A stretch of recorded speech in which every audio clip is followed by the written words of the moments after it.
Hello friends, good morning, good afternoon, good evening. कैसे हैं आप लोग? आई होप कि बहुत ही अच्छे होंगे। मैं आप सभी का स्वागत करता हूं हमारे यूट्यूब चैनल पे, जिसका कि नाम है the commerce for all academy. तो यहाँ पे जो हम पढ़ने वाले हैं वो हम पढ़ने वाले हैं अकाउंट्स पढ़ने वाले हैं।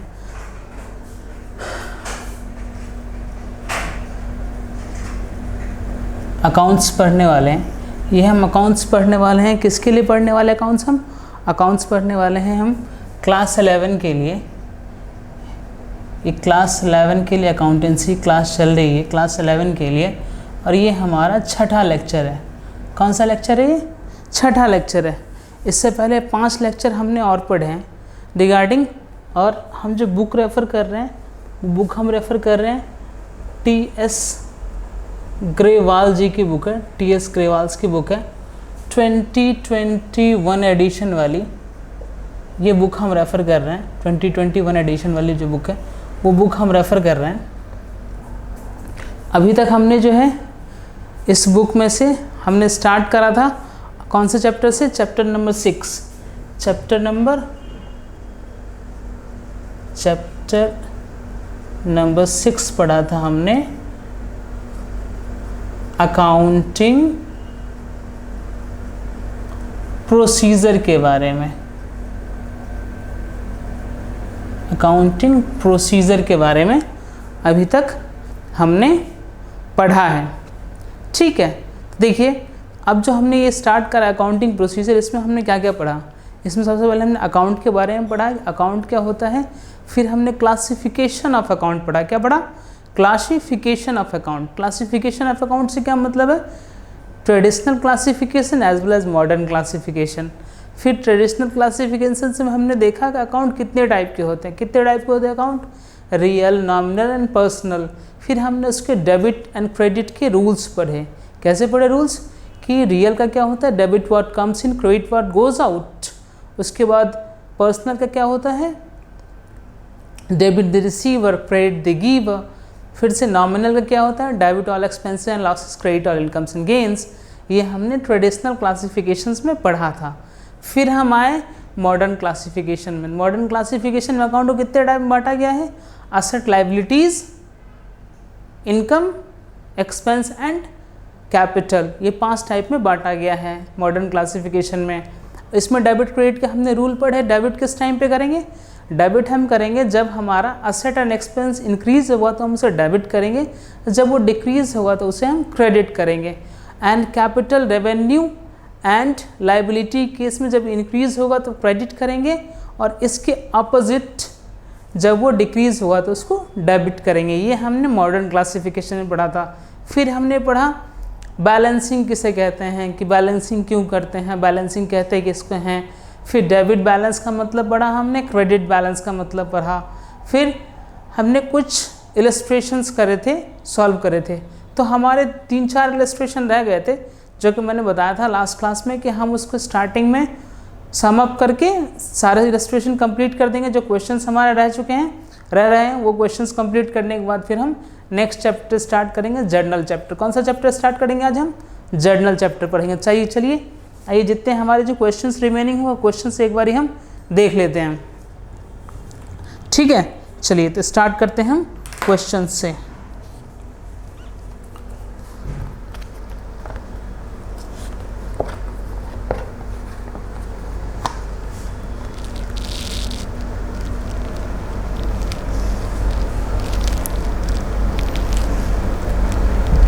क्वेश्चन नंबर, प्रैक्टिकल प्रॉब्लम्स हम सॉल्व कर रहे हैं। ये पेज नंबर है अकाउंटिंग प्रोसीजर का 6.17। कौन सा पेज नंबर है? मैं इसको इरेज कर रहा हूँ। पेज नंबर है 6.17 पेज नंबर है।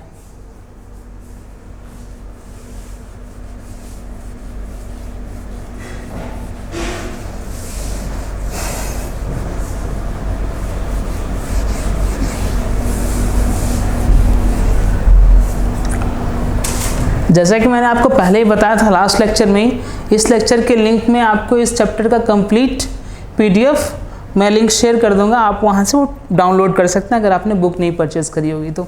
ठीक है, चलिए तो आगे देखते हैं हम। टी.एस. अग्रवाल पेज नंबर 6.17 0.17 पे है। कौन सा क्वेश्चन है? Question number 7। प्रैक्टिकल प्रॉब्लम्स हैं। 7 में करा देता हूँ, 8 आप कर लेना, 9 में करा देता हूँ, 10 आप कर लेना, ठीक है। चलिए स्टार्ट करते हैं। क्वेश्चन नंबर 7 क्या कह रहा है? क्वेश्चन नंबर 7 में एक बार क्वेश्चन देख लेते हैं। Open A T shape account for machinery. क्या कह रहा है? मशीनरी के लिए एक अकाउंट बनाओ। कौन सा अकाउंट? टी सेप अकाउंट बनाओ and put the following transactions in proper side. तो हमें तो पता ही है कि मशीनरी अकाउंट सबसे पहले देखिए। अब जौन सा अकाउंट बनाना उसको आइडेंटिफाई कीजिए, कौन सा अकाउंट है ये? सर ये मशीनरी अकाउंट। मशीनरी अकाउंट क्या है? असेट है। अगर मैं मशीनरी में परचेज एंड सेल करता तो उस केस में मशीनरी मेरे लिए गुड्स हो जाती, बट अभी के केस में हम बता रखा है मशीनरी अकाउंट बनाते तो मशीनरी को मैं असेट मान के चलूँगा। अब देखिए जैसे ही आपको पता चल गया असेट मान लिया आपने, तो आपको डेबिट साइड पता है, क्रेडिट साइड पता है कि अगर ट्रांजेक्शन में प्लस आएगा तो डेबिट साइड में डाल देंगे, माइनस आएगा तो मतलब घटेगा तो क्रेडिट साइड में डाल देंगे। तो हम बनाते हैं कौन सा अकाउंट? सॉल्यूशन है इसका, क्वेश्चन नंबर 7 का सॉल्यूशन मशीनरी अकाउंट बनाना है हमें, ठीक है। चलिए मशीनरी अकाउंट टी शेप में अकाउंट बनेगा, आपको पता ही है। टी शेप में ये अकाउंट बन गया, यहाँ पे पार्टिकुलर्स, यहाँ पे अमाउंट रुपीज़ में, फिर पार्टिकुलर्स, फिर अमाउंट रुपीज़ में। ये आपको ये पता है, ठीक है। अब देखिए मशीनरी परचेज्ड, क्या हुआ? मशीनरी बढ़ी, सर डेबिट में आएगा। 2 कुछ नहीं दे रखा है तो मैं कैश मानूंगा 40,000। किससे से? 40,000। नेक्स्ट मशीनरी सोल्ड, बिक गया तो मशीनरी कम हो गया और मेरे पास क्या होगा? पैसा आया होगा। अगर हम कैश अकाउंट बनाते तो यहाँ पे हम कैश के अकाउंट देखते कि बढ़ रहा है तो फिर उसमें हम डेबिट में डालते, लेकिन यहाँ पे क्या हो रहा है? मशीनरी का अकाउंट है तो इसके क्रेडिट में जाएगा क्योंकि मशीनरी कम हो रही। तो बाय कैश अकाउंट, यहाँ पे भी कैश अकाउंट ही है। कैश अकाउंट कितने से? ये अमाउंट है 10,000। कितना अमाउंट है? 10,000। ये अमाउंट हमने डाल दिया। नेक्स्ट फिर मशीनरी डिस्कार्डेड, मतलब मशीनरी क्या हुई? नहीं, फिर से तीसरा मशीनरी परचेज, फिर से 8,000 की मशीनरी परचेज करी टू कैश अकाउंट। ये हम टू और बाय जो लिखते हैं जब हम क्रेडिट करते हैं किसी अकाउंट को, जब हम जर्नल एंट्री जब वाला चैप्टर जब आप पढ़ेंगे तो आप देखेंगे जब हम अकाउंट को क्रेडिट करते हैं तो टू लिखते हैं, और जब हम उसकी लेज़र में पोस्टिंग करते हैं तो अभी क्या है? डायरेक्ट एंट्री से लेज़र में पोस्टिंग ही हो रही है।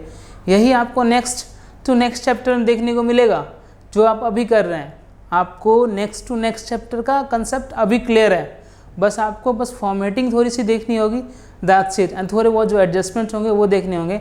बाकी लेज़र जो है, लेज़र चैप्टर आएगा वो यही तो है। लेज़र जो जर्नल चैप्टर है वो जो अकाउंटिंग प्रोसीजर में हमने इतना पढ़ लिया वही तो जर्नल चैप्टर है, दैट्स इट। तो टू कैश अकाउंट, ये मशीनरी परचेज करी थी मैंने कितने से? 8,000 से। अब मशीनरी डिस्कार्डेड का मतलब क्या होता है? मान लीजिए मेरे पास कोई सा भी असेट है, अब वो मेरे किसी काम का नहीं रह गया, उसकी वैल्यू भी बिल्कुल नील हो चुकी है, तो मैं उसे क्या करूँगा? मैं उसे मतलब हटा दूंगा, स्क्रैप कर दूंगा, बेसिकली बिल्कुल ख़त्म कर दूंगा मैं। तो मैं लेकिन उसकी वैल्यू तो कम करनी पड़ेगी ना। तो बाय मशीनरी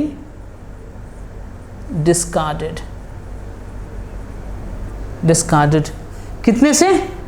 ये अमाउंट दे रखा है जी 14,000 से। कितने से? 14,000 से मशीनरी डिस्कार्ड कर दी मैंने।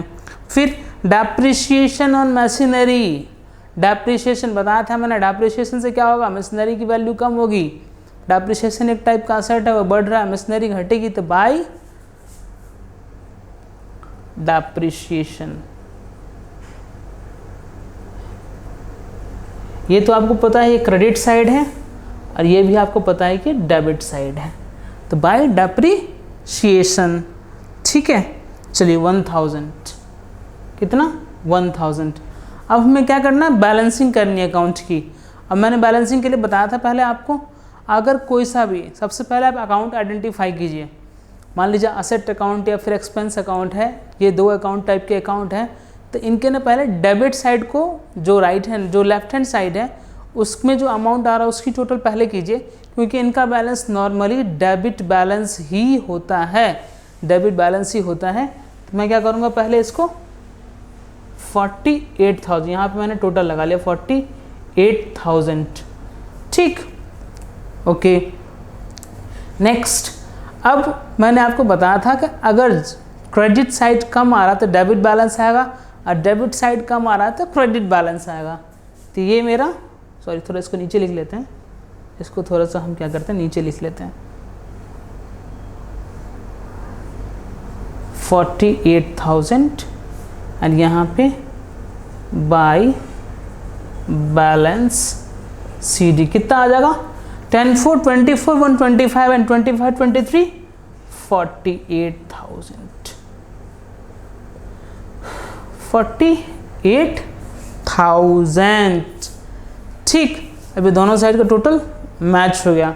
कैसे करा, पहले जो राइट हैंड साइड था उसका टोटल मैंने लिख लिया, लेफ्ट हैंड साइड में मान लीजिए मैंने पहले टोटल ही डाल दिया, जो बैलेंस है वो बैलेंस हो गया। डेबिट बैलेंस कितना आ जाएगा, अगर मुझे कहीं पे एग्जाम में क्वेश्चन पूछेगा what will be the debit balance of the machinery as on given date, तो मैं बता सकता हूँ ना 23,000 will be the machinery balance, debit balance. Machinery account में डेबिट बैलेंस पड़ा हुआ है। डन। चलिए एक क्वेश्चन ये आप देख लीजिए, फिर इसके बाद एक क्वेश्चन हम और करेंगे, देन देयर आफ्टर हम नया चैप्टर स्टार्ट करेंगे।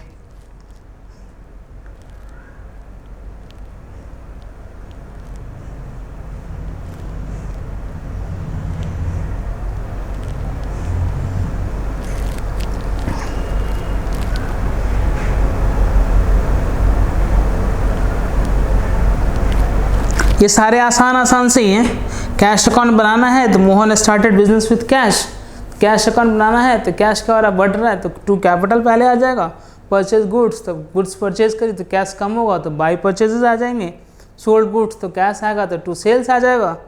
देन पेड रेंट, रेंट मैंने पे करा, क्या करा मैंने रेंट पे करा तो कैश कम हो जाएगा तो टू रेंट आ जाएगा। पेड सैलरीज, सॉरी क्या आ जाएगा, बाई रेंट आ जाएगा। पेड सैलरी, सैलरीज मैंने पेड करी तो कैश मेरा कम हो गया तो बाई सैलरी आ जाएगी। Due for personal use, due for personal use मतलब ड्राइंग्स अकाउंट, ड्राइंग्स अकाउंट क्या हो जाएगा, बाई में आ जाएगा, जो भी बैलेंस है बैलेंस निकल के आ जाएगा। नेक्स्ट अकाउंट राकेश का अकाउंट बनाना है, क्रेडिटर है राकेश मेरा, राकेश मेरा क्या है क्रेडिटर, क्रेडिटर मतलब लाइबिलिटी। अकाउंट आइडेंटिफाई कीजिए, फिर देखिए डेबिट क्रेडिट में खटाखट आप डाल देंगे। ये देखिए goods purchase from Rakesh and credit, Rakesh से गुड्स परचेज करा, इसका मतलब राकेश का अकाउंट जो है उसकी लाइबिलिटी बढ़ी तो उसमें क्रेडिट में चला जाएगा, क्या by purchases. Goods return to Rakesh, अब राकेश को रिटर्न कर दिया मैंने गुड्स, मान लीजिए 50,000 के मैं गुड्स लेकर के आया था, 5,000 मैंने रिटर्न कर दिया तो 5,000 से राकेश की लाइबिलिटी तो कम हो जाएगी ना, डेबिट साइड में to purchase return. Paid to Rakesh, Rakesh को दिया मैंने, राकेश को मैंने क्या करा, राकेश को मैंने दिया, तो मैंने अगर राकेश को दिया है तो उस केस में क्या हो जाएगा, राकेश की लाइबिलिटी कम हो जाएगी, जो मेरी लाइबिलिटी है वो राकेश अकाउंट जो है मेरा क्रेडिटर वो कम हो जाएगा तो उसमें टू कैश आ जाएगा। Purchase goods from Rakesh and credit, फिर से राकेश से माल खरीद लिया तो फिर उसके राकेश के बाई में आ जाएगा क्रेडिट साइड में। नेक्स्ट ब्रिज में, डेटर ब्रिज है, डेटर अकाउंट हमने सेम टू सेम इलस्ट्रेशन पहले सॉल्व कर रखा है, एग्जांपल्स में इलस्ट्रेशन हमने सॉल्व करा हुआ है। डेटर अकाउंट, डेटर क्या होता है असेट, ठीक। अब देखिए अकाउंट बस आप क्या करना है, आपको कोई सा भी आपको अकाउंट बनाने के लिए बोले, what you need to do, first identify the nature of the account, then identify the transactions and thereafter post the transactions accordingly, that's it. ये तो इतना ईजी तो है। पहले आपने क्या करना, सबसे पहले what you need to do, सबसे पहले आपने क्या करा, अकाउंट आइडेंटिफाई करा, देन उसका नेचर आइडेंटिफाई करा, और post identification of nature, what you did, you just put the transactions in that account, that's it. उसके बाद अकाउंट की बैलेंसिंग कीजिए, दैट्स इट, आपका क्वेश्चन सॉल्व। मैं भी तो वही कर रहा हूँ अभी, मैं तो बस अकाउंट आइडेंटिफाई कर रहा हूँ, डेबिट क्रेडिट डाल रहा हूँ, मतलब लिखने की ज़रूरत भी नहीं है, आपको भी नहीं पड़ेगी। इतने अच्छे से मैंने बढ़ा दिया है कि आपको लिखने तक की ज़रूरत नहीं है।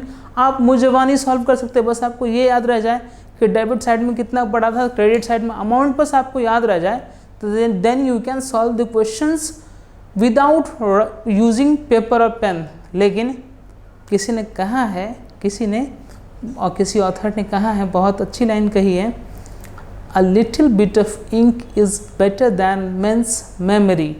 मतलब कि मेरा जो लिखा हुआ है वो मेरे दिमाग से ज़्यादा अच्छा होता है, इसीलिए हमेशा क्वेश्चन को लिख के सॉल्व करना चाहिए। ठीक है, ओके। नेक्स्ट, अगला क्वेश्चन।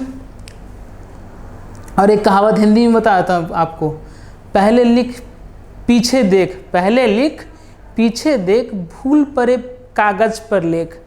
पहले मैंने लिख दिया, फिर मैं अपना चला गया, फिर मैंने पीछे मुड़ करके देखा, अगर मैं कुछ भूल गया तो फिर मैं पीछे मुड़ करके, मतलब मुड़ के इन द सेंस कि पीछे पन्ने पलट करके देखूँ तो मुझे याद आ जाएगा ना। इसीलिए बोला जाता है अकाउंट्स जो है ना, अकाउंट जो पर्पस है वो यही तो है बेसिकली। चलिए आगे बात करते हैं हम। अब कह रहा है ये 11 नंबर का क्वेश्चन है, ब्रिज वाला आप आराम से कर लोगे, डेटर अकाउंट है, एसेट अकाउंट होता है, अगर बढ़ेगा तो डेबिट में डाल देना, घटेगा तो क्रेडिट साइड में, debit side left hand side and credit side right hand side, that's it. अब नेक्स्ट कह रहे हैं put the proper side of cash account, debtors account और क्रेडिटर्स अकाउंट। अब देखिए 3 अकाउंट दे दिए, cash, debtor and creditor. Cash account, asset account, debtor account, asset account, creditor account, liability account. आपको अच्छे से पता है, असेट बढ़ेगा तो डेबिट में डालेंगे, घटेगा तो क्रेडिट में डालेंगे। देन देयर आफ्टर, उसके बाद अगर क्रेडिटर है मेरा कोई, क्रेडिटर अगर बढ़ेगा तो उसे क्रेडिट में डालेंगे और घटेगा तो डेबिट में डालेंगे। सेम इसके डेटर में क्या, डेटर केस में क्या करेंगे, क्रेडिटर के ठीक अपोजिट, अगर बढ़ेगा तो डेबिट में डालेंगे, घटेगा तो क्रेडिट में डालेंगे। तो आप देख लीजिए, ट्रांजेक्शन आइडेंटिफाई कीजिए, डेबिट क्रेडिट डाल के ख़त्म कीजिए, बात ख़त्म। चलिए 12वां नंबर है क्वेश्चन, इसमें डेट दे रखी है, तो डेट देख के कंफ्यूज नहीं होना है। अभी तक हमने जो टी फॉर्म में जो भी अकाउंट्स बनाए हैं उसमें कहीं पे डेट की चर्चा नहीं हुई थी। अब इसमें एक बार डेट डाल करके हम बैलेंसिंग निकाल लेते हैं। मान लीजिए कि इसमें 31 मार्च 19 को कह रहा है, मतलब फाइनेंशियल ईयर दो, चलिए छोड़िए, बस ये समझिए फाइनेंशियल ईयर जो होता है अभी, वो फाइनेंशियल ईयर किसको कहते हैं, जो 1 अप्रैल से स्टार्ट होता है और 31 मार्च को ख़त्म होता है नेक्स्ट ईयर में। मतलब पहले साल, मान लीजिए इस साल का फाइनेंशियल ईयर क्या होगा, 1 अप्रैल 2020 से लेकर के 31 मार्च 2021 तक को हम फाइनेंशियल ईयर बोलेंगे। ठीक है, चलिए ये तो आपको पता है। नेक्स्ट अभी हम क्वेश्चन सॉल्व करेंगे। कौन सा क्वेश्चन सॉल्व करेंगे हम, क्वेश्चन नंबर 12 सॉल्व करेंगे हम।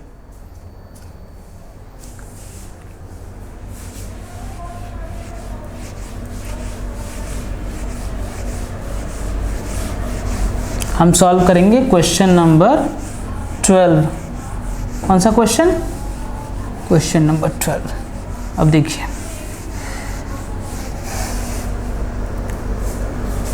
क्वेश्चन नंबर 12 और पेज नंबर हम डाल देंगे। हमेशा मैंने आपको भी बोला है, आप भी डाल दिया कीजिए, उससे आपको याद रहेगा।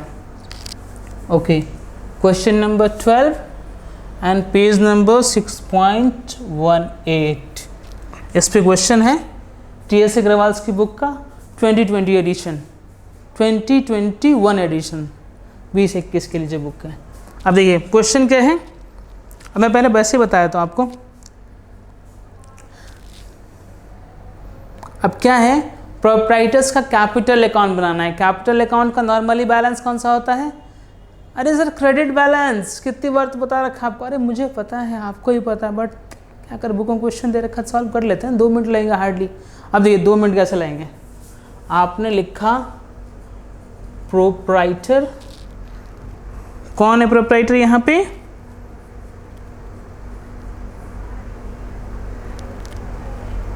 अभी बता नहीं रखा प्रोप्राइटर, तो हम प्रोप्राइटर लिखेंगे।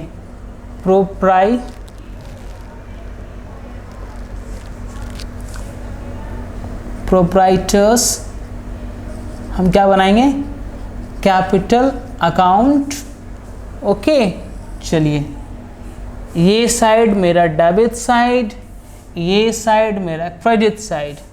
टी शेप में अकाउंट बन गया, अमाउंट आ गया, पार्टिकुलर्स आ गई, इसमें डेट भी आ जाएगा क्योंकि डेट दे रखा है हमें, तो हम डेट डाल देंगे।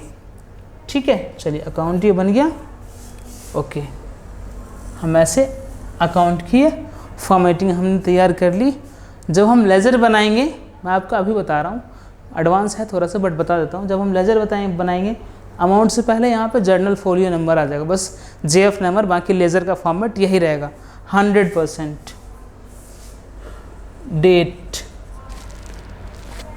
डेट के बाद पार्टिकुलर्स। देखिए मैं इतने क्वेश्चंस क्यों सॉल्व कर रहा हूँ ना, मैं इतने क्वेश्चंस इसलिए सॉल्व कर रहा हूँ, ठीक है, ताकि आप भी मेरे साथ साथ क्वेश्चन सॉल्व कीजिए। जितना ज़्यादा आप क्वेश्चन सॉल्व करेंगे उतनी ज़्यादा आपके सब्जेक्ट के ऊपर पकड़ बनती हुई चली जाएगी।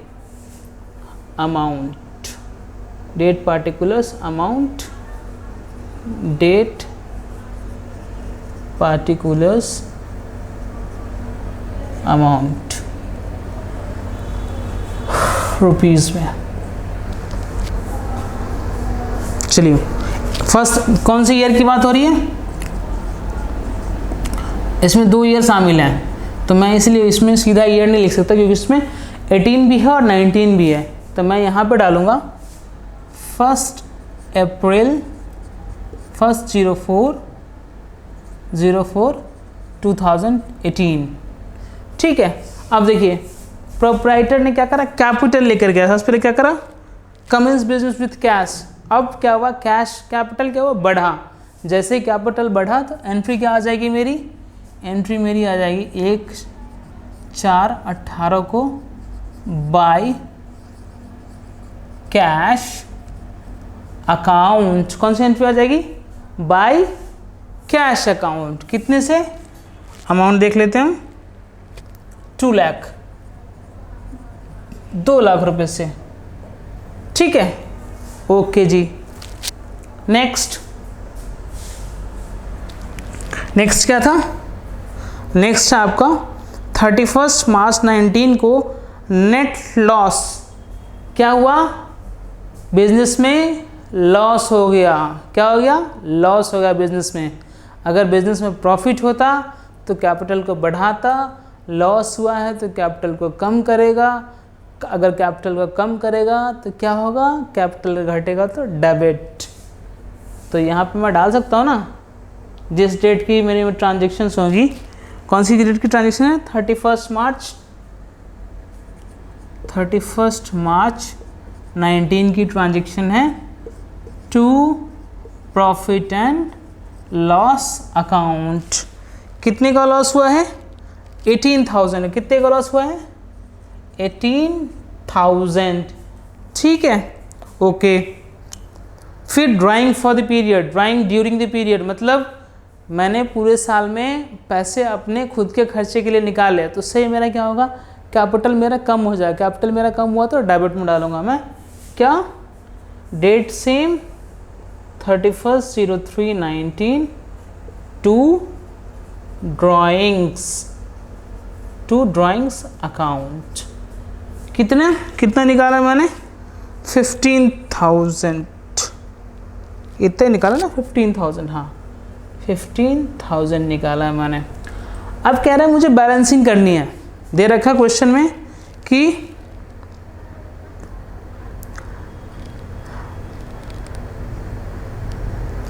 बैलेंस द सेम, दे रखा question, balance the same, balance कीजिए, balance the same and indicate what and explain what the closing balance indicates. अब कह रहा है क्लोजिंग बैलेंस क्या इंडिकेट करता है, पहले हमें क्लोजिंग बैलेंस निकालना है। तो क्लोजिंग बैलेंस निकालने के लिए इसका नेचर कैपिटल होता है, क्रेडिट होता है, तो कैपिटल का नेचर क्या होता है, क्रेडिट। तो पहले हम क्रेडिट साइड में लिखेंगे। ठीक है, अब यहाँ पे मेरा जो है, यहाँ पे भी हम 2 लाख रुपए जितना मेरा अमाउंट था वो मैंने डाल दिया।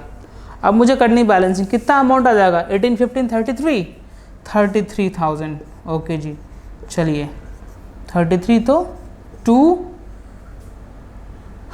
Balance carried down. Year end में कितना मेरे पास बैलेंस रह गया 1,67,000 का मेरे पास बैलेंस कैरी फॉरवर्ड हो गया। और ये क्या इंडिकेट करता है, ये इंडिकेट ये करता है कि जो बिज़नेस है इसका, बिज़नेस को इस बिज़नेस की जो एंटिटी है अपनी, उसने इसको 1,67,000 रुपया अभी और चुकाने हैं। ठीक है, ये इंडिकेट करता है। तो आप लिख सकते it indicates that business owes proprietor's capital for sum of rupees 1,67,000 which is payable to him. या आप लास्ट में एक लाइन में आंसर लिख सकते हैं। तो यहाँ पे हमारा ये चैप्टर क्लोज होता है। 2 मिनट लगाएंगे हम, चैप्टर रिवाइज करेंगे 2 मिनट लगा करके। मैं बस 2 मिनट में चैप्टर सम अप कर रहा हूँ, ठीक है, फिर हम नया चैप्टर स्टार्ट करेंगे। ओके, चलिए। क्योंकि ये बहुत ही बेसिक चैप्टर था, लेकिन हमने टाइम लगाया, 5 लेक्चर लगाए, कोई बात नहीं है। हमने सारे इलस्ट्रेशन करे, सब चीज़ें एक एक करके पढ़ा हमने।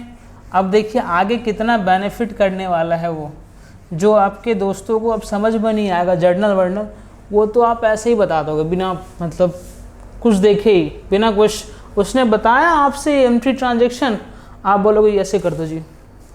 चलिए देखिए, हम देखते हैं कि अभी तक हमने इस चैप्टर में क्या क्या कवर करा है, वो हम एक बार देख लेते हैं।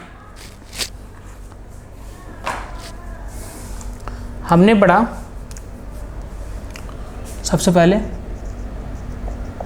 Classification of account. क्या पढ़ा हमने? क्लासिफिकेशन ऑफ अकाउंट पढ़ा हमने। क्लासिफिकेशन ऑफ अकाउंट कौन से अप्रोच से? Traditional classification as well as modern. कौन सा क्लासिफिकेशन? ट्रेडिशनल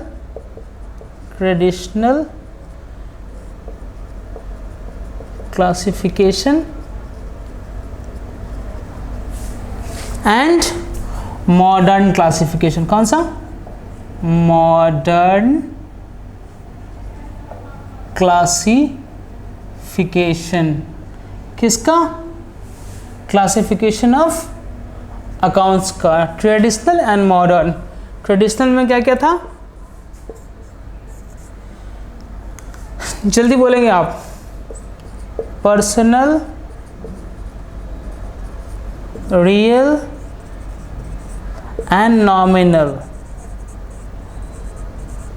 फिर हमने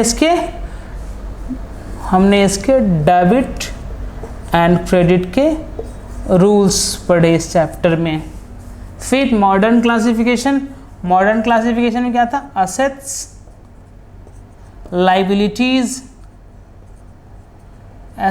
liabilities, then thereafter expenses, then revenue, and lastly capital। फिर हमने इसके भी क्या पढ़े? डेबिट एंड क्रेडिट के रूल पढ़ा हमने। फिर हमने क्लासिफिकेशन ऑफ अकाउंट ये पढ़ा। फिर क्लासिफिकेशन के बाद हमने क्या पढ़ा? हमने पढ़ा जी, क्या पढ़ा हमने? Balancing of account and significance of balancing. Significance of balancing पढ़ा हमने। ठीक है, ये सिग्निफिकेंस क्या होगा बैलेंसिंग का। इसमें क्या पढ़ा हमने? Significance of balancing of account में, if debit side total more than credit side total, then what does it call? It calls debit balance। always.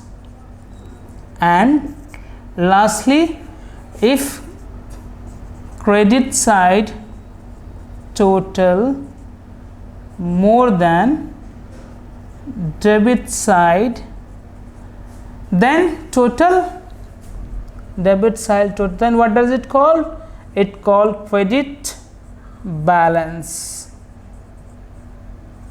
How will we denote the debit and credit balance? We will denote the debit and credit balance by forwarding to balance CD by balance CD. If we have to forward the debit balance, then what we will write?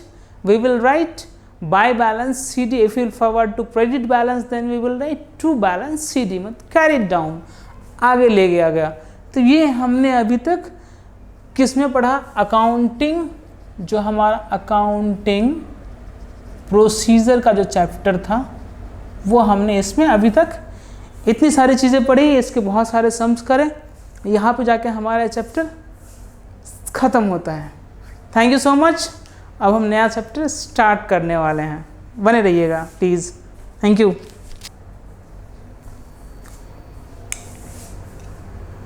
आपको अगर लिखना है तो 1 minute लेकर note कर लीजिए please.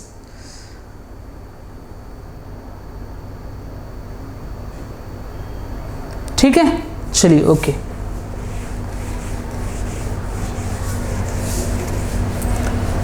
मैंने आपको सबसे पहली क्लास में बताया था जो मेरा पढ़ाने का मेथड रहेगा वो बिल्कुल डिफरेंट रहेगा। डिफरेंट इन द सेंस कैसे रहेगा कि पहले मैं सारे आपके प्रैक्टिकल एस्पेक्ट्स क्लियर करवा दूंगा। जब आपके 100% प्रैक्टिकल क्लियर हो जाएंगे तो थ्योरी तो 2 से 3 लेक्चर में हो जाएगा। हमारा सारे चैप्टर्स की थ्योरी तो 2 से 3 लेक्चर्स में आपको 90 से ज़्यादा % चीज़ें तो ऑलरेडी पता हो चुकी होंगी उस टाइम तक जब हम पढ़ेंगे। ठीक है, चलिए तो आज हम नया चैप्टर स्टार्ट करने वाले हैं। बुक रेफ़र कर रहे हैं हम टी एस ग्रेवाल जी की, नया चैप्टर। कौन सा नया चैप्टर? चलिए, चैप्टर 8 ये है। क्या नाम चैप्टर का? जर्नल चैप्टर है। अब देखिए,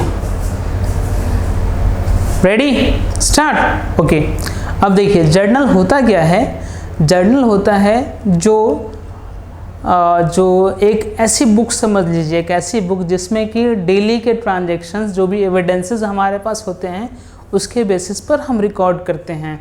चाहे वो परचेज़ की ट्रांजैक्शन हो, चाहे वो सेल की ट्रांजैक्शन हो, चाहे हमने कैश में माल लिया हो, वो सारा चीज़ क्या है एक जर्नल में जब तक हमारे पास ट्रांजैक्शंस जो हैं एक लिमिट तक रहते हैं। लिमिट इन द सेंस कि मान लीजिए कोई ऑर्गेनाइजेशन है उसमें ट्रांजैक्शंस जो है एक पूरे महीने में 50 हो रहे हैं, तो वो अगर एक जर्नल बुक बनाएगा तो उसका काम चल जाएगा। लेकिन वहीं कोई ऑर्गेनाइजेशन है उसके जो हैं 50 से ज़्यादा 5000 ट्रांजैक्शन हो रहे हैं उसके एक महीने में, या दिन के 1000 ट्रांजैक्शंस हो रहे हैं, तो फिर वो फिर अगर एक जर्नल बनाएगा तो फिर पॉसिबल नहीं है ना। फिर वो क्या करेगा, जर्नल के साथ साथ जर्नल की जो सब्सिडियरी बुक्स हैं या हेल्पिंग बुक्स है वो भी बनाएगा। तो जो ज़रूरत पड़ेंगी, जैसे परचेज बुक होगी वो बनाएगा, वो सेल बुक होगी सेल के लिए अलग से जर्नल बनाएगा, सेल्स जर्नल बनाएगा, परचेज और रिटर्न करेगा उसके लिए अलग जर्नल बनाएगा, जो कैश होगा उसके लिए अलग जर्नल बनाएगा, जो मिसलेनियस होगा उसके लिए जर्नल अलग से बनेगा। तो इस तरीके से यही। और इसमें फिर हम क्या क्या पढ़ने वाले हैं इस चैप्टर में? इस चैप्टर में स्टार्टिंग में थोड़ी सी थियरी है कि जर्नल्स के कैरेक्टरिस्टिक्स क्या क्या हैं, जर्नल की डेफिनेशन है, फिर से जर्नल के बेनिफिट क्या होते हैं।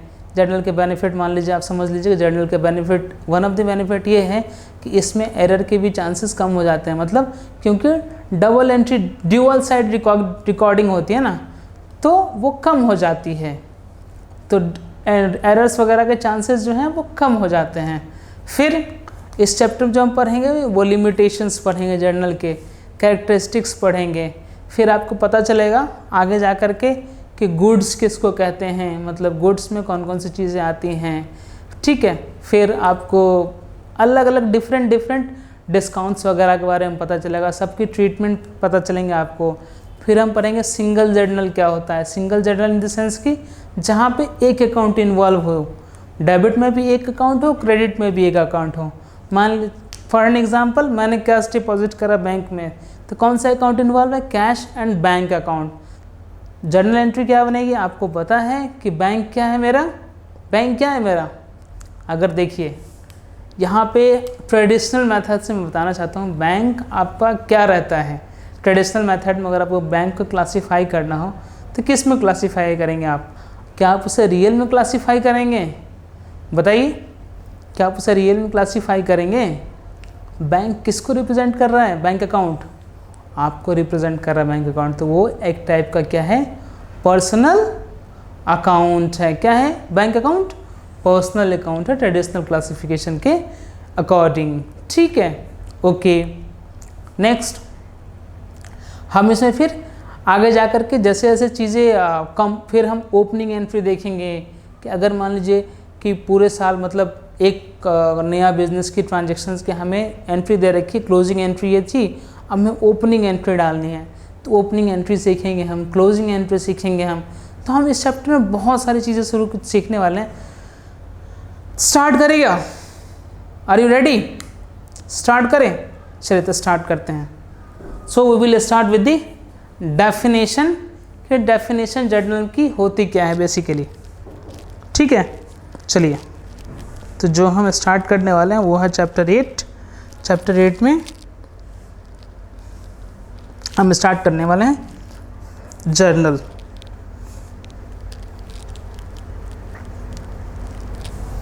सिंपल वर्ड्स में जर्नल की जो डेफिनेशन होती है वो होती है, आप लिखेंगे साथ साथ जर्नल, लिखिए आप साथ साथ लिखेंगे आप। Journal is a book in which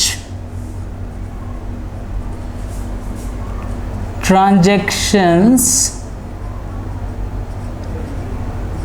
are recorded in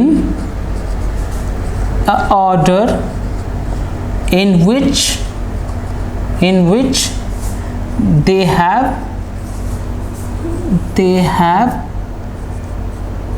entered। मतलब इसका ये है दैट इज क्रोनोलॉजिकली ऑर्डर में, क्रॉनिकल ऑर्डर में। मतलब बताता हूँ, मतलब क्या है इसका कि अब देखिए, मतलब जर्नल क्या है? एक टाइप की बुक है, मतलब एक टाइप का रजिस्टर समझ लीजिए, एक टाइप की किताब है इन विच, जिसमें कि ट्रांजेक्शन से मैंने आपको जो सबसे पहली क्लास बताई थी उसी में मैंने आपको ट्रांजेक्शन्स का मतलब बताया था कि ट्रांजेक्शन जो होता है वो हमारे बिजनेस के एम्बिट के बाहर की चीज़ होती है और उसमें क्या होता है? मनी का इन्वॉल्वमेंट होना ज़रूरी होता है, तभी जाकर के वो ट्रांजेक्शन कहलाता है। ठीक है, अब आपने किसी को एक गिलास पानी पिलाया, क्या आप उसे ट्रांजेक्ट कर सकते हैं? नहीं। हाँ, लेकिन आपने किसी को एक गिलास पानी 10 रुपये में बेचा तो उसे आप ट्रांजेक्ट कर सकते हैं। This is transaction. Okay, recorded मतलब हम उसकी एंट्री वगैरह रिकॉर्ड करके रखते हैं इन ए ऑर्डर। कौन से ऑर्डर में? ऑर्डर का मतलब क्रमबद्ध तरीके से। कैसे? क्रमबद्ध तरीके से, जैसे जैसे वो एंटर हुए हमारे बिजनेस में। मान लीजिए सुबह आज की तारीख थी, आज की तारीख मान लीजिए, आज की तारीख है 31 मई, तो 31 मई को जो ट्रांजैक्शन एंटर हुई वो पहले रिकॉर्ड होगी, फिर जो 2 जून को आएगी ट्रांजैक्शन वो उसके बाद, फिर जब 5 जून को ट्रांजैक्शन आएगी उसके बाद, फिर जो 10 जून को ट्रांजैक्शन आएगी उसके बाद। तो इस तरीके से क्रॉनिकल ऑर्डर में वो रिकॉर्ड होती, क्रमबद्ध डेट वाइज जो है ट्रांजैक्शंस रिकॉर्ड होती हैं। ठीक है, तो ये जर्नल की बेसिक सी डेफिनेशन है। आप इसे नोट करना चाहें तो नोट कर लीजिए प्लीज़।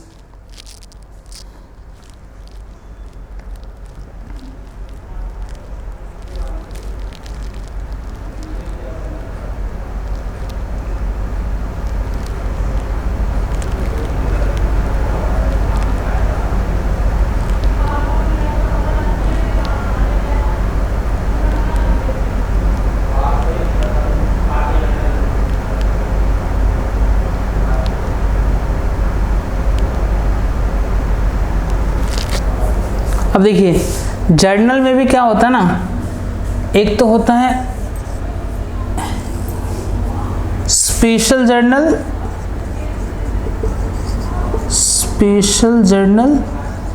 और एक होता है सब्सिडियरी।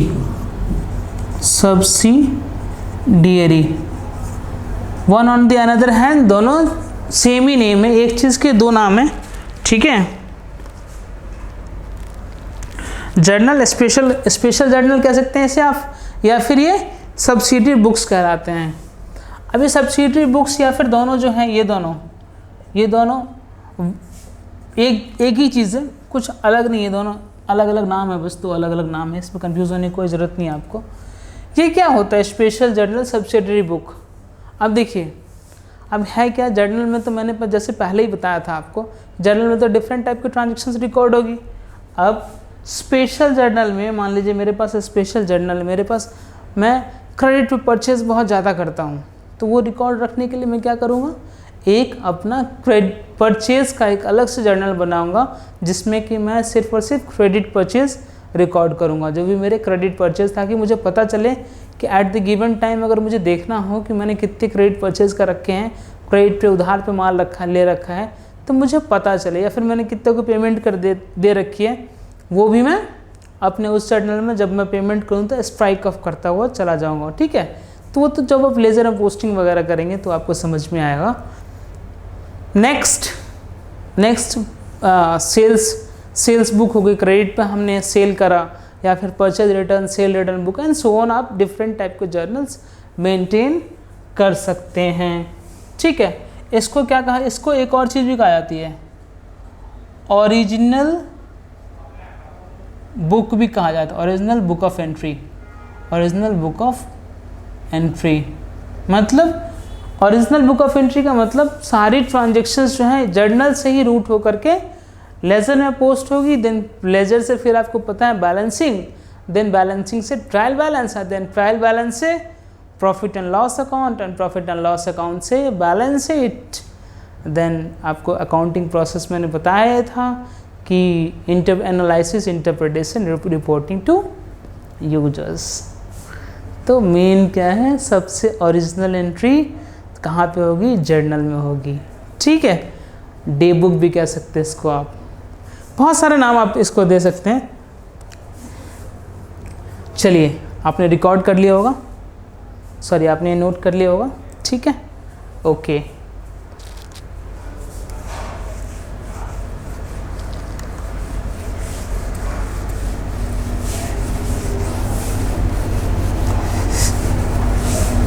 ये मैं क्लियर कर रहा हूँ, चैप्टर 8 स्टार्ट हो चुका है।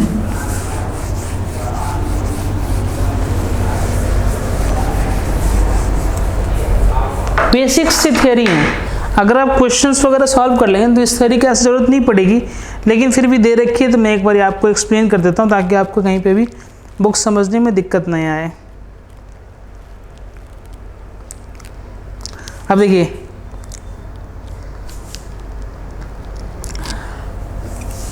एक है इसमें एक टॉपिक ये है टर्म्स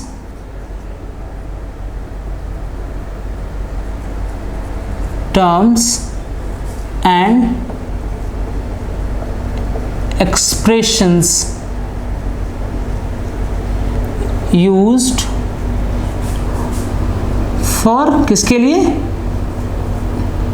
जर्नल के लिए। Terms and expression used for journal, ये कौन कौन से टर्म्स में जर्नल को हम वो कर सकते हैं, एक्सप्रेस कर सकते हैं, किस किस में कर सकते हैं।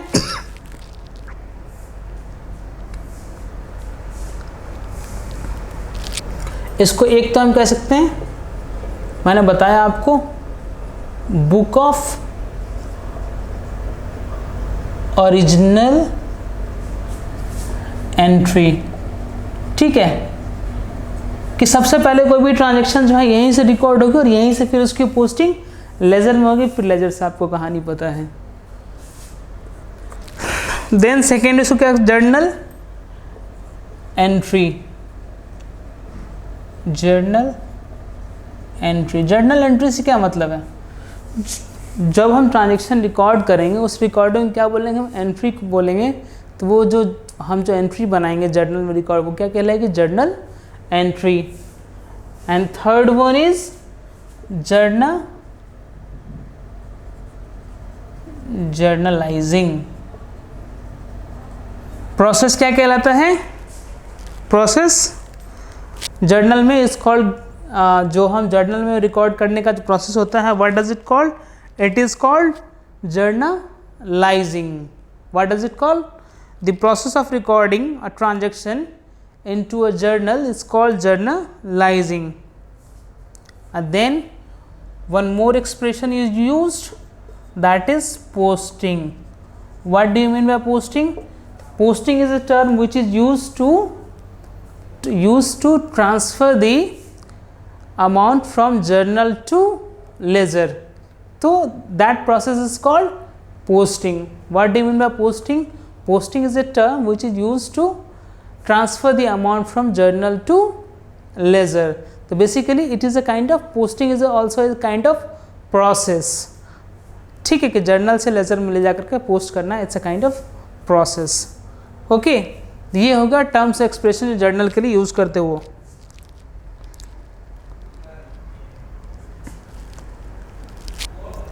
अब हम नेक्स्ट टॉपिक, इसको मैं यहीं पे ऐसे कर रहा हूँ, फिर नेक्स्ट टॉपिक यहाँ लिख रहा हूँ, functions of journal। अब देखिए फंक्शंस ऑफ जर्नल से क्या समझते हैं आप, क्या समझते हैं फंक्शन ऑफ जर्नल से? जर्नल के जो फंक्शंस क्या क्या होंगे, तो पहला function recording of transactions in chronological order. कौन से ऑर्डर में? क्रमबद्ध तरीके से।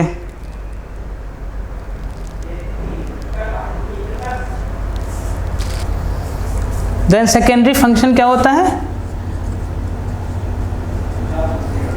Analysis of transactions. सर ये एनालिसिस ऑफ ट्रांजैक्शन क्या करते हैं जर्नल में? बेटा जर्नल में एनालिसिस ऑफ ट्रांजैक्शंस वो करते हैं हम कि किस अकाउंट को डेबिट करना है और किस अकाउंट को क्रेडिट करना है। जब तक ये नहीं पता रहेगा तब तक हम कैसे सही तरीके से एंट्री रिकॉर्ड कर पाएंगे? नहीं कर सकते ना। एनालिसिस करना पड़ता है अकाउंट का, कौन से अकाउंट को हम डेबिट करेंगे, कौन से अकाउंट को क्रेडिट करेंगे। ठीक है, analysis of transactions. And lastly क्या होता है? Basis for posting. पोस्टिंग मतलब, बेसिस मतलब आधार होता है किसका? पोस्ट करने। कहाँ पोस्ट करना है हमें पोस्ट करना है कहाँ पे? लेजर में। उसके लिए आधार होता है क्या? Basis for posting. जर्नल से ही जो है, तो ये क्या है? फंक्शंस हैं किसके? जर्नल के। कौन कौन से फंक्शन है? Recording of transactions in chronological order, मतलब तरीके डेट वाइज डेट वाइज जो है हम ट्रांजैक्शन को रिकॉर्ड कर रहे हैं। नेक्स्टली एनालिसिस करते हैं। एनालिसिस का मतलब मीन्स कि कौन से अकाउंट को डेबिट करना है, कौन से अकाउंट को क्रेडिट करना है पार्टिकुलर जर्नल एंट्री में। Then basis for posting. Basis for posting से क्या मतलब है कि इसके अगर हम जर्नल नहीं बनाएंगे तो हम लेजर में कैसे लेके जाएंगे ट्रांजैक्शन को? तो बेस तो होना चाहिए ना। तो this is the function of journal. एक हमने पढ़ा terms and expression, terms and expression used for journal. दूसरा हमने पढ़ा फंक्शंस ऑफ जर्नल। चलिए ये आप एक बार नोट कर लीजिए प्लीज।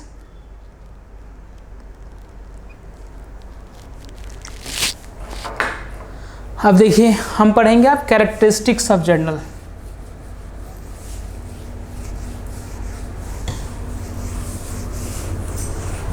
क्या पढ़ेंगे हम? Characteristics of journal. ओके, हाँ जी, ओके, ठीक है। चलिए अब देखिए कैरेक्टरिस्टिक्स क्या क्या होते हैं। Characteristics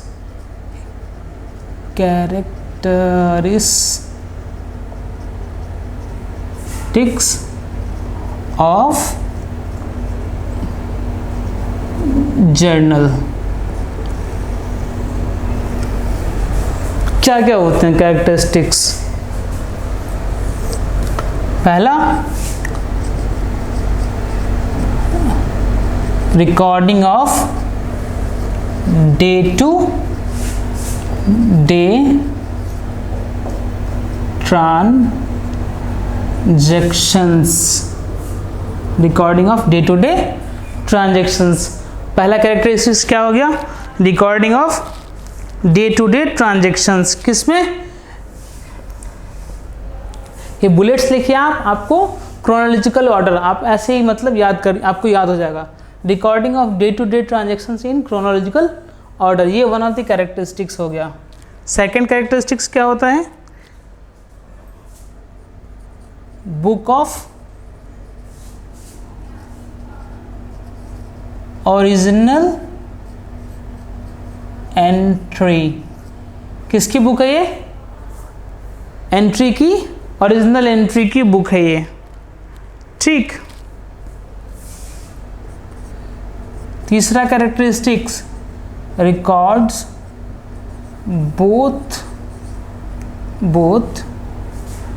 both aspects, record both aspects of transactions,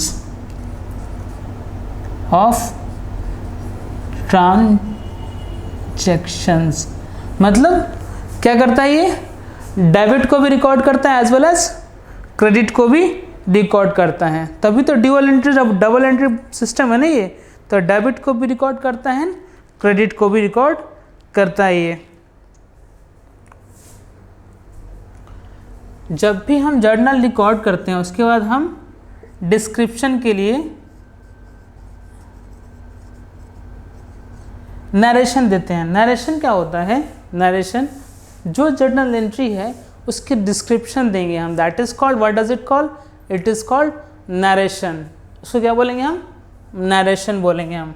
मतलब इसमें पूरे के पूरे जो भी जर्नल में, मान लीजिए मैंने बैंक में कैश डिपॉजिट करा, ये एक टाइप का ट्रांजेक्शन्स है, और इसकी जब नरेशन लिखनी होगी तो क्या लिखूंगा? नरेशन स्टार्ट होता है बीइंग से, being cash deposited into bank. तो ये क्या होगा? डिस्क्रिप्शन दे दिया। तो ये वन ऑफ द कैरेक्टरिस्टिक्स है किसका? जर्नल का।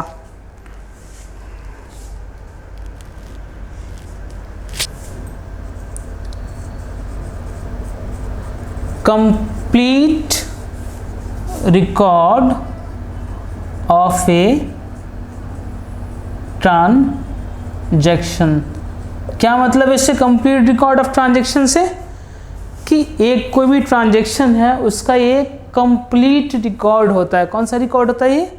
आधा अधूरा नहीं। जब जर्नल में कोई ट्रांजैक्शन होती है, मतलब एंट्री एंटर्ड होती है, तो कंप्लीटली पूरी तरीके से होती है, तो उसका वो कंप्लीट रिकॉर्ड हो जाता है, ठीक।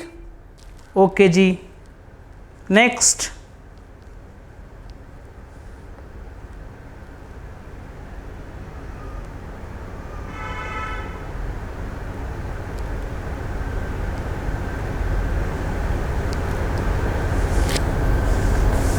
नेक्स्ट क्या है? जर्नल में जो एंट्रीज होती हैं उसको हम क्या कहते हैं? जर्नल एंट्री कहते हैं।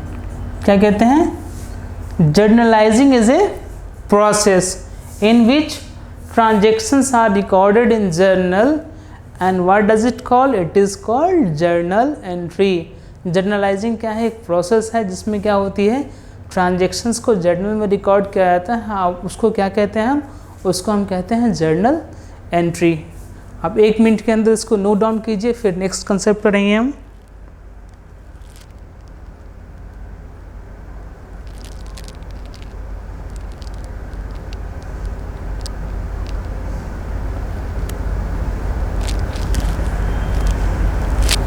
ओके, ये आपने रिकॉर्ड कर लिया होगा, नोट कर लिया होगा। मैं क्लियर कर देता हूँ इसे।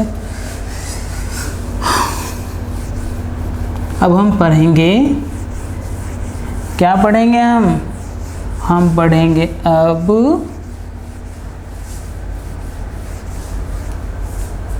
अब हम पढ़ेंगे क्या, एडवांटेजेस ऑफ किसका, जर्नल का। मतलब जर्नल से क्या फ़ायदा है, बेनिफिट क्या क्या है वो पढ़ेंगे हम जर्नल का। सबसे पहला फ़ायदा,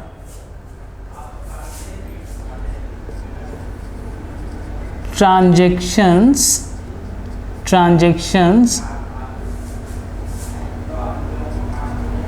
recorded in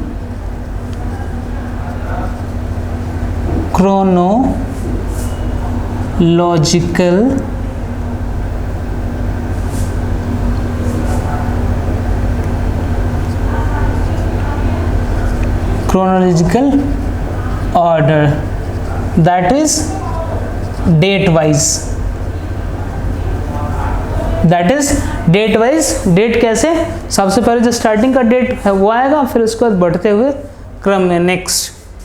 तो ट्रांजैक्शन, ये क्या बेनिफिट क्या है इसका, कि ट्रांजैक्शन जो है क्रोनोलॉजिकल ऑर्डर में रिकॉर्ड होता है, ताकि हमें देखना हो कि अगर 10 तारीख के बाद 12 तारीख कौन सी ट्रांजैक्शन है, 15 तारीख कौन सी ट्रांजैक्शन है, तो हमें बार बार पीछे पलट कर नहीं देखना पड़ेगा। हम सीधा जर्नल के पेज नंबर को वो करते जाएंगे, पलटते जाएंगे, और हमें पता चल जाएगा कौन सी डेट की ट्रांजैक्शन है। ठीक है, ओके, वेरी गुड। अरे आपको सब पता है यार, मैं तो बस यहाँ पे गाइड कर रहा हूँ आपको तो सब पता है।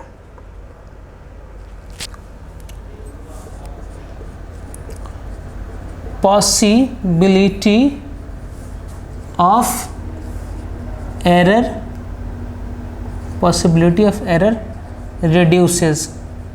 क्या मतलब है पॉसिबिलिटी ऑफ एरर रिड्यूसेस से, कैसे एरर रिड्यूस हो जाएगा, कैसे पॉसिबिलिटी है, जब कोई भी ट्रांजैक्शन जर्नल में रिकॉर्ड होगी तो वो कहाँ रिकॉर्ड होगी, वो रिकॉर्ड होगी डेबिट में भी एज वेल एज क्रेडिट में भी। तो मतलब एरर होने के चांसेस क्या हो जाएंगे, कम हो जाएंगे। क्योंकि मान लीजिए अगर एक जगह में लिखता 10,000 और कहीं पे दूसरी जगह लिखना होता, तो अगर जर्नल के जगह पे मैंने कहीं और लिखना है, डायरेक्ट में कर रहा हूँ, पोस्टिंग मान लो सीधा कर रहा हूँ मैं, 2 अकाउंट अलग अलग हैं।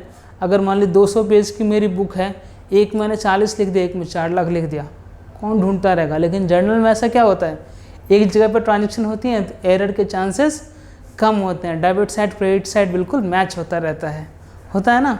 जब आप आगे देखेंगे तब पता चलेगा कि बेनिफिट इसका बेसिकली ये थे। ये जितने भी देखिए जो भी थ्योरी वगैरह ना, वो सब प्रैक्टिकल से रिलेटेड है। जैसे आपको प्रैक्टिकल क्लियर हो जाएगा, थ्योरी तो आपकी ऑटोमेटिकली 110% क्लियर ही क्लियर है।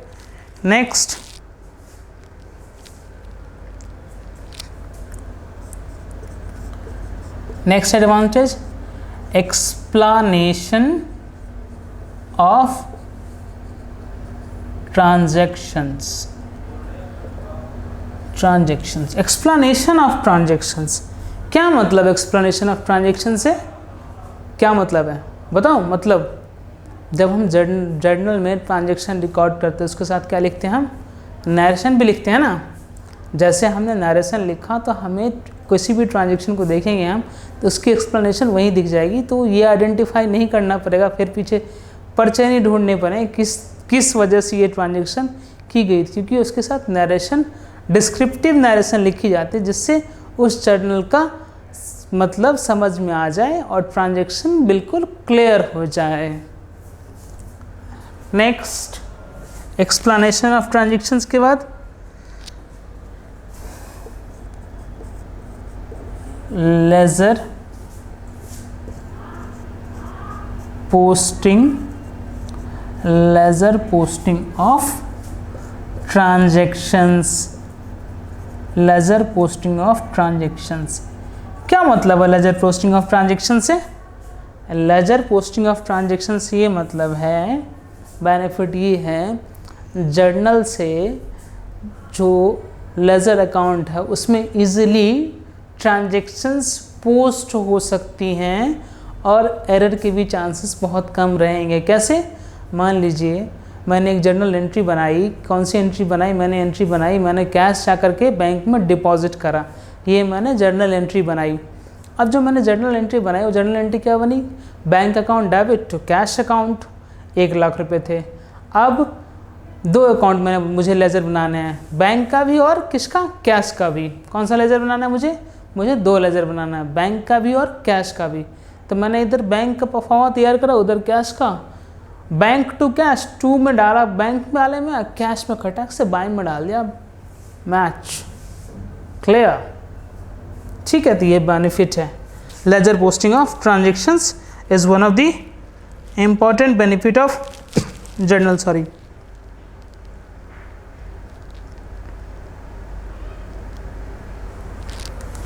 लास्टली क्या होता है? Locating errors. अब लोकेटिंग एरर से क्या मतलब है? मान लीजिए मैंने कोई जर्नल एंट्री गलत कर दी, लेजर में भी गलत पोस्ट हो जाएगा, बैलेंस भी जो है ट्रायल बैलेंस में उसका गलत चला जाएगा। जैसे ही ट्रायल बैलेंस में गलत गया, जैसे मान लीजिए मैंने एक जगह 500 एक जगह 50,000 कर दिया, एग्जाम्पल है, टोटल करते टाइम पे मतलब, ठीक है, एक ही पेज में मैंने टोटल नहीं करा, आगे लेजर में पोस्टिंग कर दी, पोस्टिंग के बैलेंस निकाला, एक अकाउंट में 500, एक अकाउंट में 5,000, एक के डेबिट में 500 का बैलेंस आ रहा है, एक के क्रेडिट में 5,000 का बैलेंस आ रहा है। 4500 से ट्रायल बैलेंस मिसमैच हो गया, क्योंकि ट्रायल बैलेंस क्या होता है मैं आपको बता देता हूँ। ट्रायल बैलेंस का डेबिट, ट्रायल बैलेंस का क्रेडिट, ये दोनों हमेशा 100% टाइम 100% मैच करेंगे। ठीक है, तो लोकेटिंग एरर ये भी आप 1 मिनट में नोट कीजिए, फिर मैं इधर लिमिटेशंस बता देता हूँ आपको जल्दी से। यहाँ पे लिमिटेशंस क्या क्या, लिमिटेशन क्या है जर्नल की, लिमिटेशंस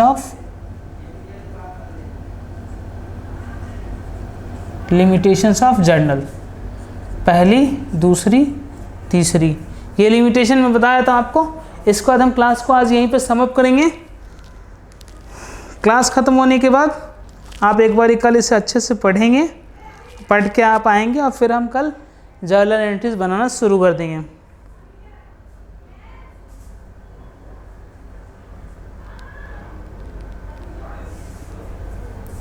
लिमिटेशंस क्या है? Not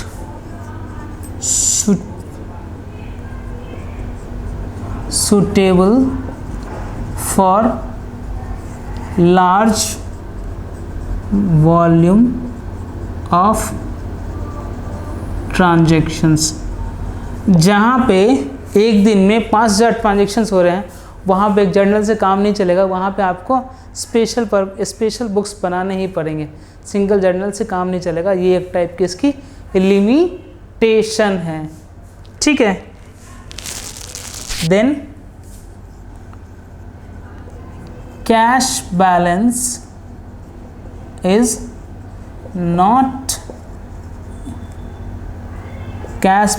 not revealed. कभी भी जर्नल देख के आपको ये नहीं पता चल सकता है कि कैश बैलेंस कितना है और कितना नहीं है।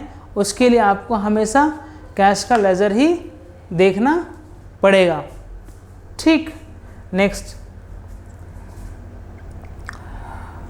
और लास्टली है not a substitute of laser. Substitute ये लेज़र का नहीं है, जर्नल कभी भी लेज़र का सब्स्टिट्यूट नहीं हो सकता है।